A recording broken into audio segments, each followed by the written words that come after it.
मित्रों, इस मामले में भाजपा या योगी के शासन को जो हम लोग पीछे देख चुके हैं, अच्छा कहा जा सकता है, अच्छा माना जा सकता है कि अराजक तत्वों, गुंडों और बाहुबलियों का आतंक नहीं चलने पाया।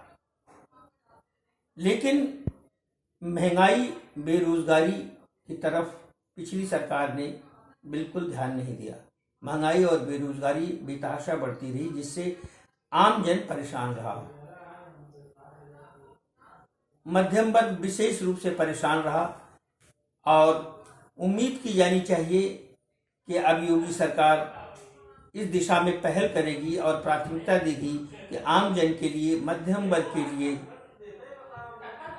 नौकरी पेशा के लिए, महंगाई, बेरोजगारी, इन सब पर को खत्म करेगी और इधर अपना ध्यान देगी।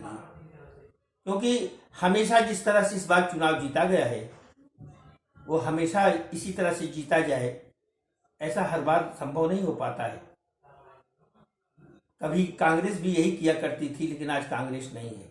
अगर भाजपा को लंबे समय तक शासन करना है तो उसको आम जन को, खासतौर से मध्यम वर्ग को ध्यान देना होगा, महंगाई और बेरोजगारी पर नियंत्रण करना होगा और शिक्षा पा रहे युवकों को कि भविष्य की चिंता करनी होगी। वही सबसे ज्यादा परेशान है। कुछ पंक्तियां आप लोगों को सुनाता हूं, क्योंकि आप लोग कवि के रूप में मेरी कुछ कविता की पंक्तियों के माध्यम से जानना चाहते हैं मेरे विचार। तो 2-3 शेर सुने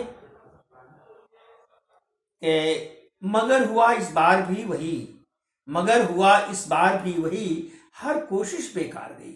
मगर हुआ इस बार भी वही, हर कोशिश बेकार गई। दागी नेता जीत गए, फिर भोली जनता हार गई, फिर भोली जनता हार गई।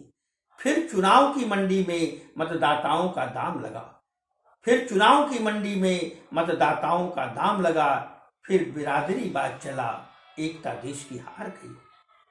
जनता ने तो चाहा था, लेकिन परिवर्तन कहां हुआ। जनता ने तो चाहा था, लेकिन परिवर्तन कहां हुआ।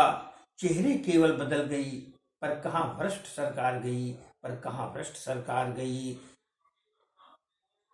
मगर हुआ इस बार वही, मगर हुआ इस बार भी वही, हर कोशिश बेकार गई। दागी नेता जीत गई, फिर भोली जनता हार गई, फिर भोली जनता हार गई। बहुत बहुत धन्यवाद।